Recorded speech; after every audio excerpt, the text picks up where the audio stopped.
Hello, everybody. It is sorry for the late start. Like I said, I was gonna go on after toxic femininity, and toxic femininity just ended. So, so hi there. Um, we have an well, we have a sort of interesting show tonight. So I looked. I look for stories on here generally on like Monday morning to try and get like the fresh stories that hopefully won't be done to death. And I could not really find I could not really find too many. like I looked in like Screen Rant, I looked in the Mary Sue, I looked at Bounding in the Comics and yeah, and pardon me. And that was all I got. That is like the two stories was kind of all I got. And another thing, uh, actually, hold on for so and you know and another I mean so I managed to got like two stories and an idea I want to kind of pitch to everyone in the chat, but that's till later so that there can be people in the chat. But yeah.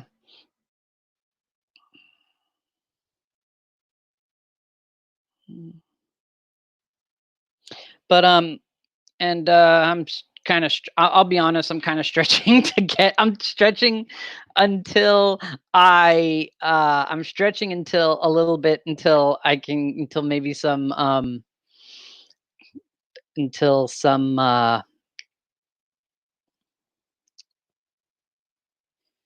uh till I get some people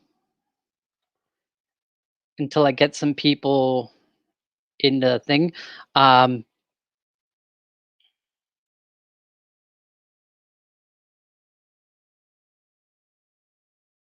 um well, I want to show you. So I'm going to show you some sketches. I did some sketches. I know this is really lame. Here's some sketches of one of the characters for the Franco Noir show. My brother's been kind of helping me try to keep on point, on task with that, and so that's why and so that's why I've and that's why I've been kind of having to uh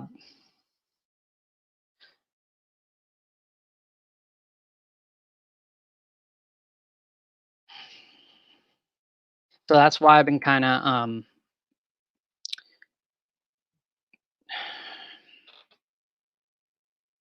I lost the fucking train. I lost the plot there. But anyway, that's that.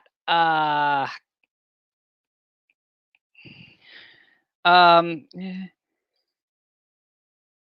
So okay, so the story so the sto- so the stories we're coming on to are gonna cover tonight. Uh gonna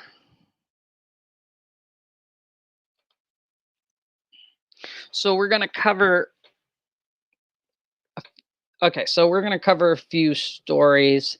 Um for whoops, I didn't hit the thing to share the screen. I want to share the screen. Entire screen. Chrome tab. So we're talking. So this came into Bounding into Comics, and and so this kind of also goes back to an earlier story as well. That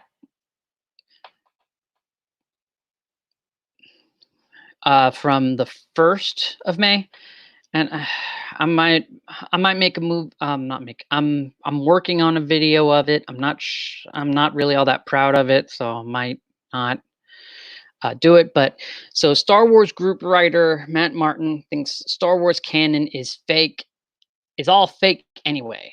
And let me be so I'll read you the story so you don't have to. Star Wars Story Group member Matt Martin recently declared that fans can pick and choose what is canon in Star Wars because it's all fake anyway. As reported by Disney, Star Wars is dumb. Most Matt Martin's most recent comments came after a fan asked him to clarify his previous comments regarding Star Wars canon.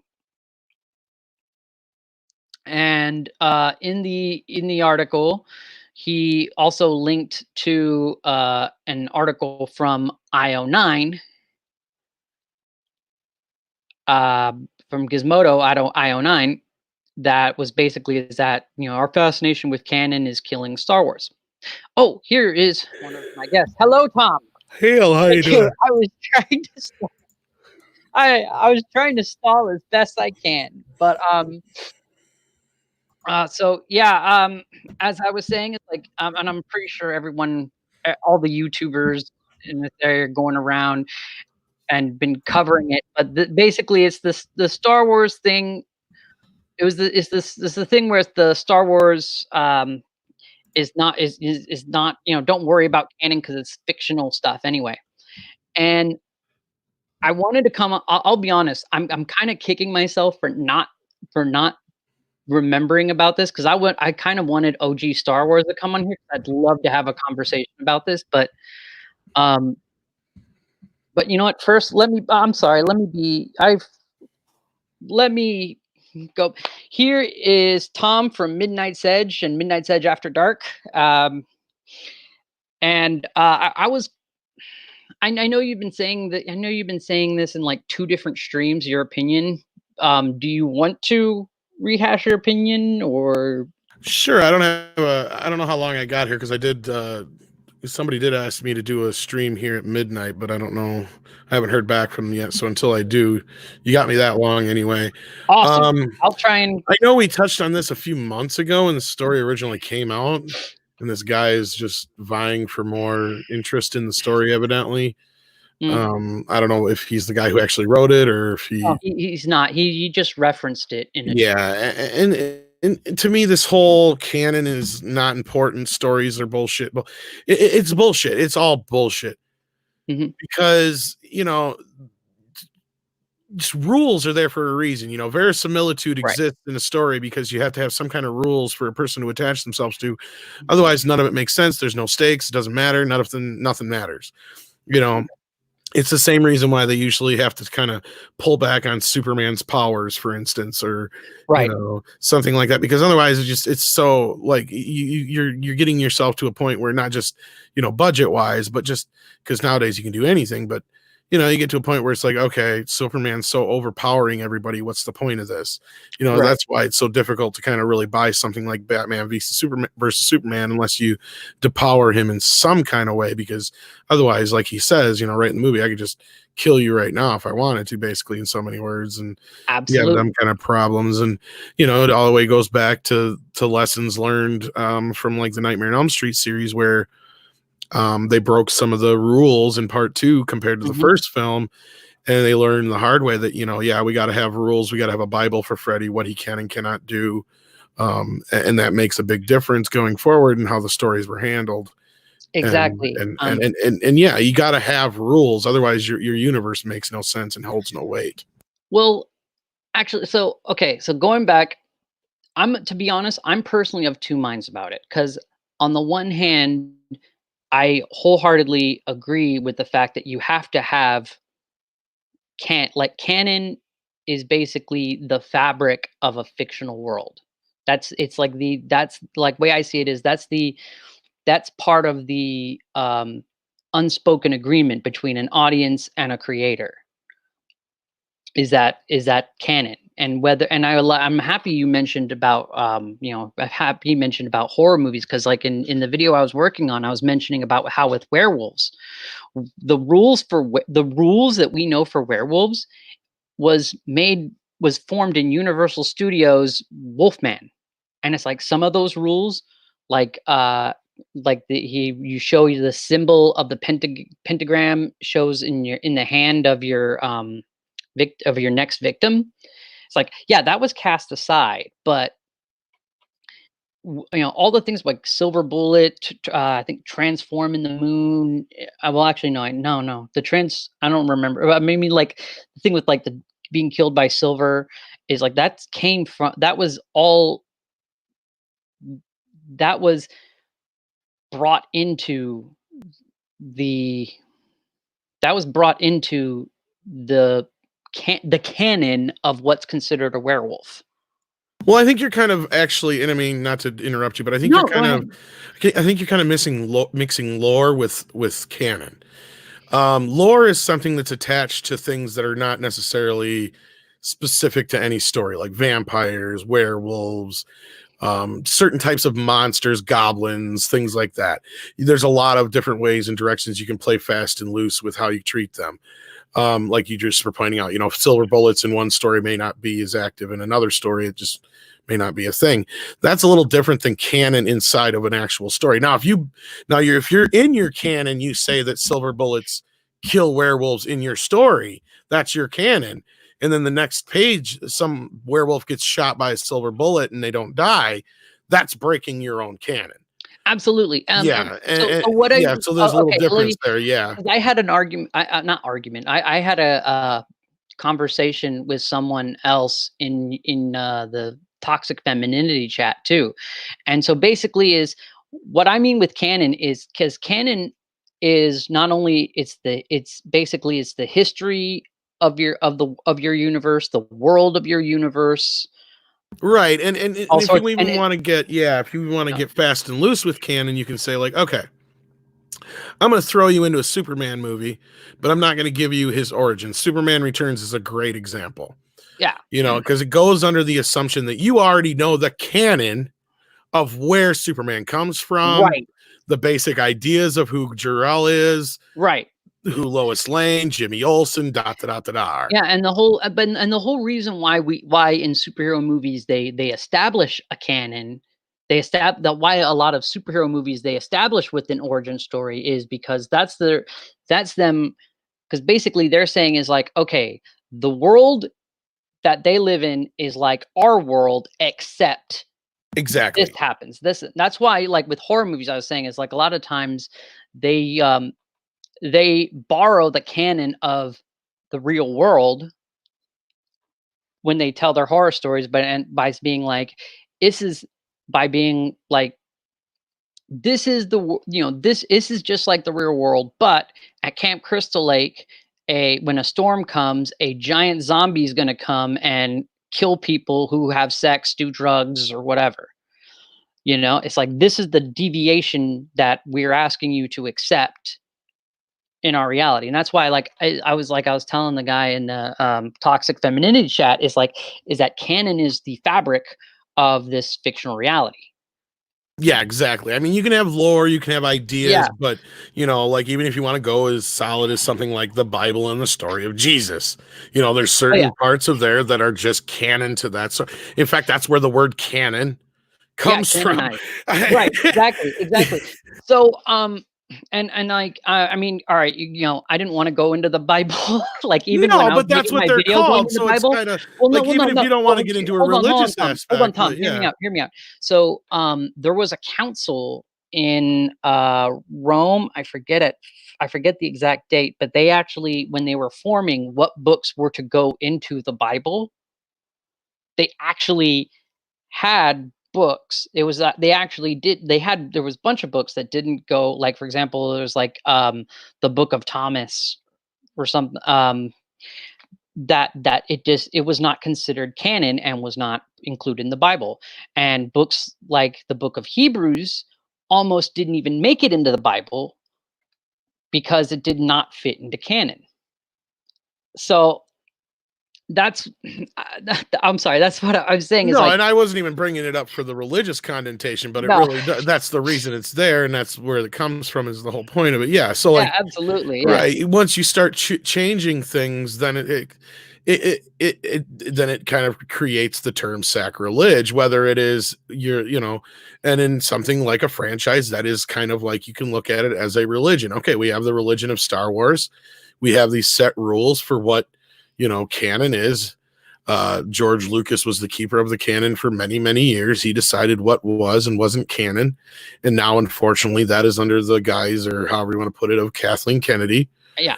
So yeah, we're kind of stuck in this. There's like a BC and an after, Yeah, no, exactly. kind of thing. And I mean, well, what I find, so while, okay, because like a point I made, I feel like I'm doing spoilers for a video that's not gonna, I might not even put out this video. I was not very happy with it. Anyway, one of the things is like, I understand, like, some people, they do get very obsessed with canon, where it's like, oh, they're, but way I put it is, yes, some fans of genre entertainment, yes, they're very right-brained people. They're very analytic people. And so if someone puts out a a schematic of the Enterprise or of the X Mansion, that's the,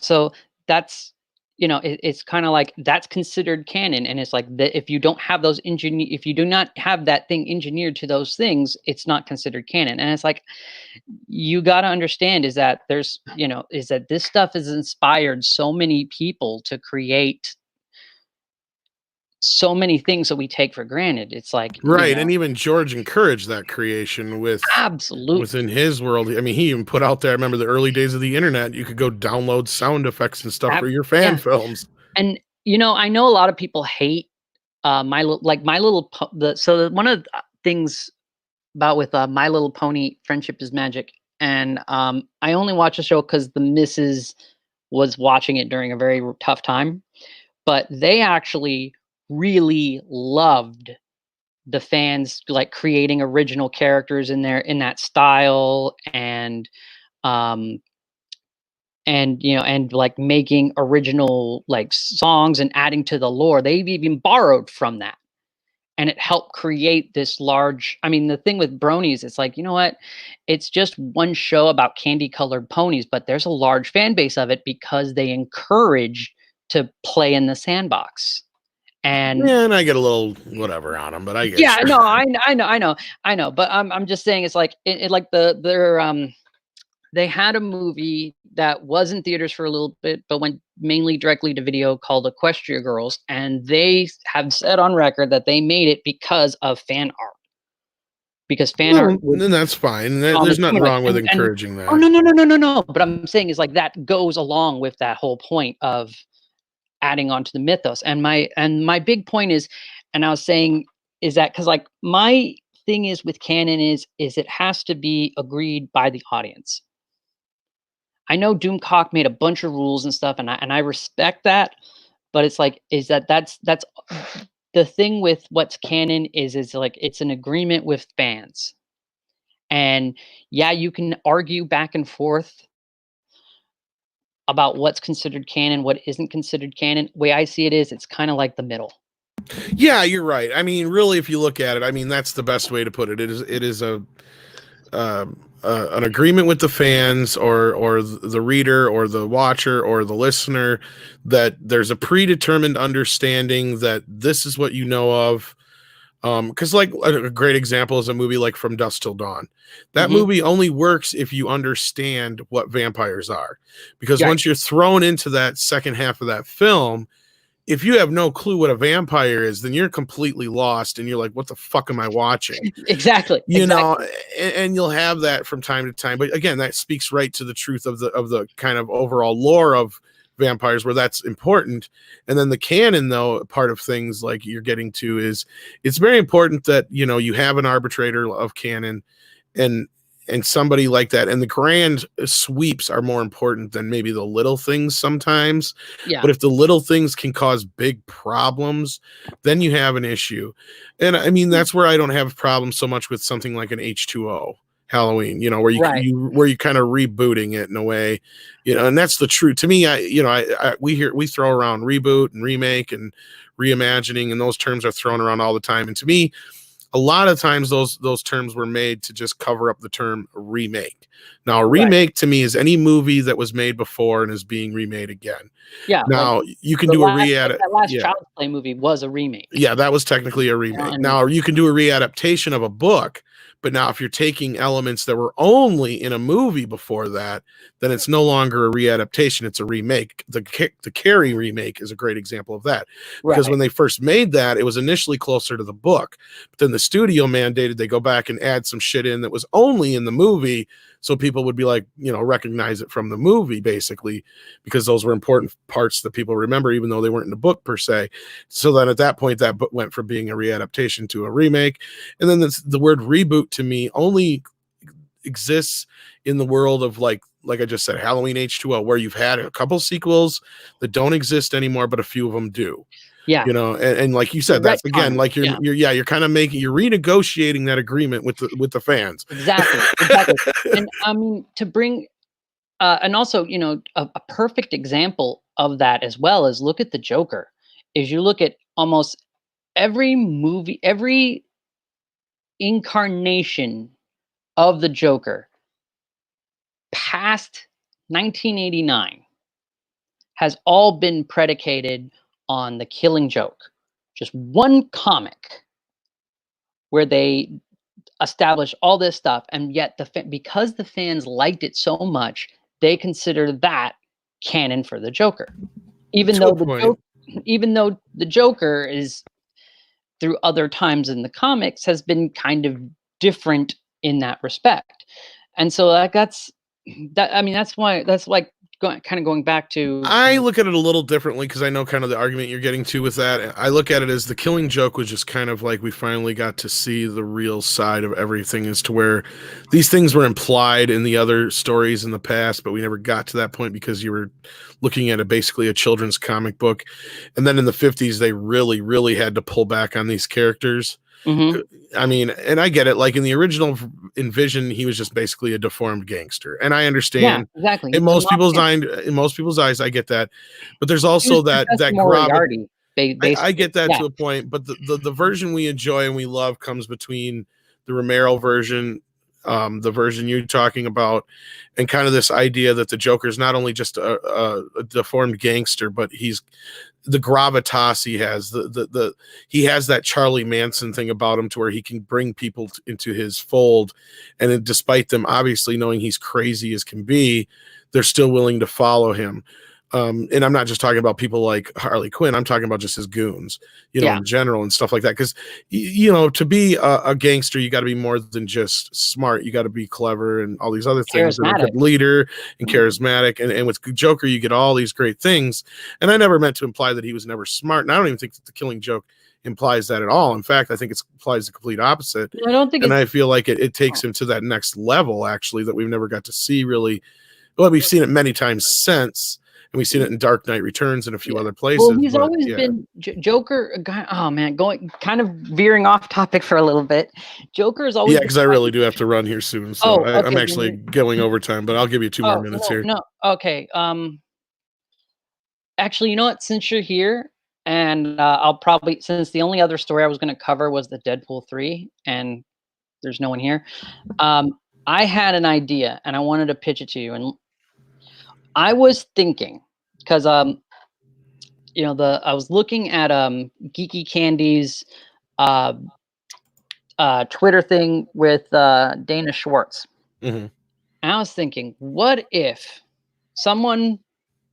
Well, what if I try to get her on to do like an AMA type Dana thing where Schwartz, yeah, you and can basically, try, go for it if you and can. okay, Yeah. and basically be like, here is like, look, these are fans who, you know what, just be yourself, and basically ingratiate yourself with the fans or whatever. They may ask you tough questions, but if they like what you have to say, they'll be, they can be good.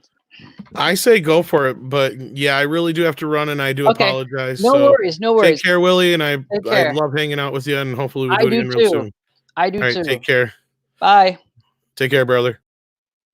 Okay, you know what I'm going to do? I am going to cover So we are all right. So the next blah blah blah. So the next story on my thing is this one where Deadpool creator Rob Liefeld questions Marvel Studios Phase 4 plans and says Deadpool 3 is not happening.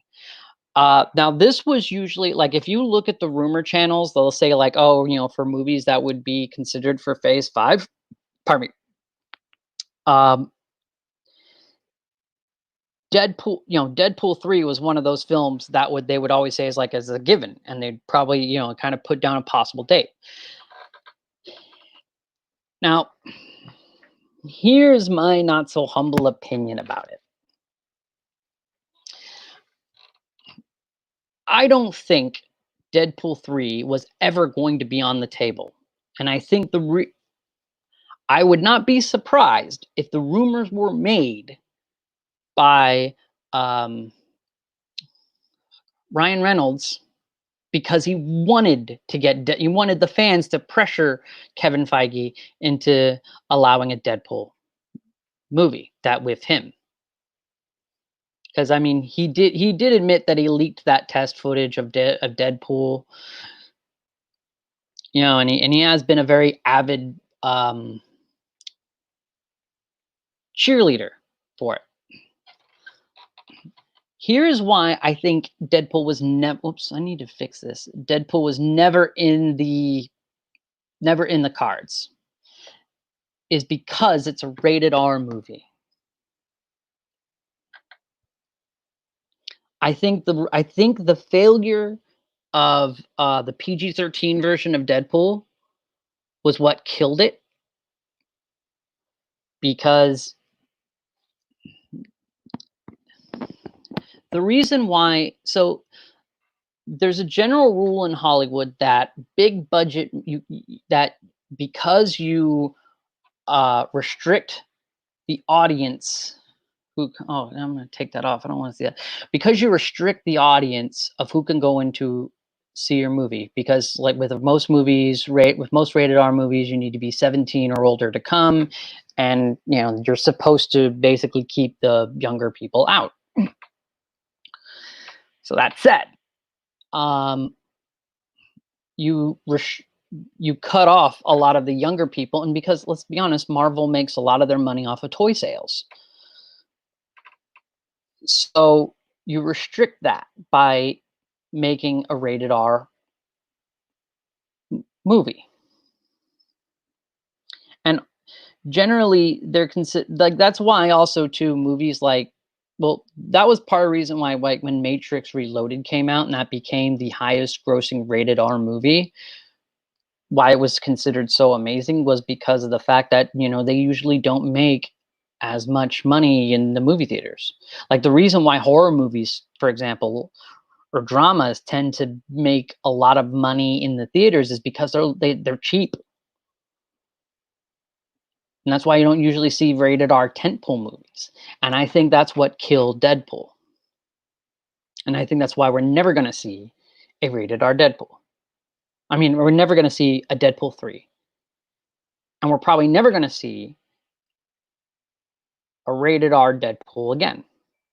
Because you also look at this, is that, so Disney has made movies that were rated R. But, oh, hey, Culture Casino, how you doing? If you want, I can give you a link. If you want to come on, happy to do that. But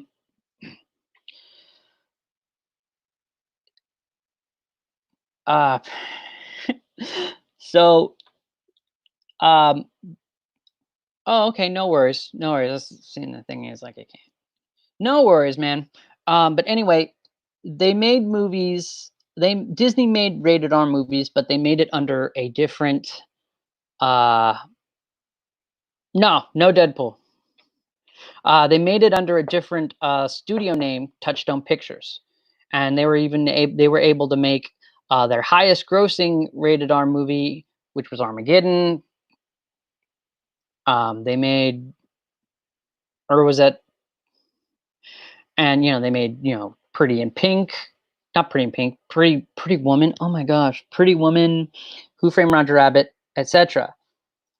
Disney can't really do that with the with Marvel Studios or even with the Marvel movies. I think that is why Venom was knocked down to a PG-13, was so that it can have that an association with Marvel, since Marvel has branded itself as a PG-13 for the whole family type spiel. So yeah, no Deadpool. And to be honest, I think, well, to be my personal, my not so humble opinion, I'm kind of glad because I really hate Deadpool. I'm sorry. Ah, it's like the thing with Deadpool. It's like he's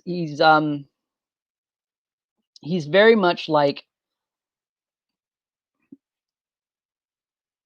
so he's very much he's very much in a vein of like modern Captain, like Carol Danvers, like Captain Marvel, where like Carol Danvers Captain Marvel, it's like, okay, they splice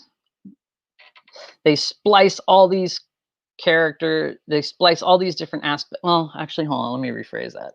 So what I don't like about Deadpool is like it's very much a Frankenstein type character that's just a copy of like let's copy this, and so it's a copy of a copy of a copy. And that's why I can't stand Deadpool, because it's basically, oh hey, let's take Deathstroke, let's take Spider-Man's witty humor, and then let's take She-Hulk's fourth wall breaking, and we'll just make Spider-Man insane, kind of like Joker, because that's how everybody, because that's how characters are made. And so that's why it just feels very processed. Deadpool feels very. I actually need a better. I think that's actually a better way of describing it. Daredevil is very processed, and that just doesn't appeal to me. All right, everybody. I am gonna call it quits. Tonight's a very short one. Thank you for those who came. Like, I want to thank Tom Connors for coming along. I want to thank Culture Casino for popping in and saying hi for a bit, even in the chat. And for any for people, we have a few new subscribers as well. Lorena, Lorena Creel, for example. And I want to thank you guys for your time, and for for the subs, and for the subs. You make it. Yeah, you really make the you make this happen.